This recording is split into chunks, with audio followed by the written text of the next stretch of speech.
प्रेमाच्या कट्ट्यावरती भरली मनात तरुणी.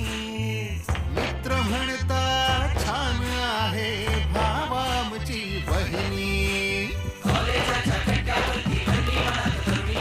मित्र म्हणता छान आहे बाबा आमची बहिणी.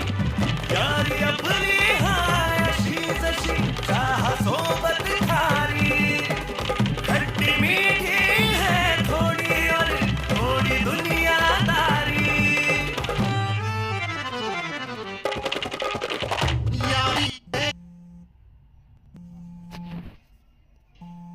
आली खेते मजारी की पाणी नजारी खरो खरो केले काही जपा रात उजागली नींद बिलागली वेगळी चुपगली म्हातारा लागली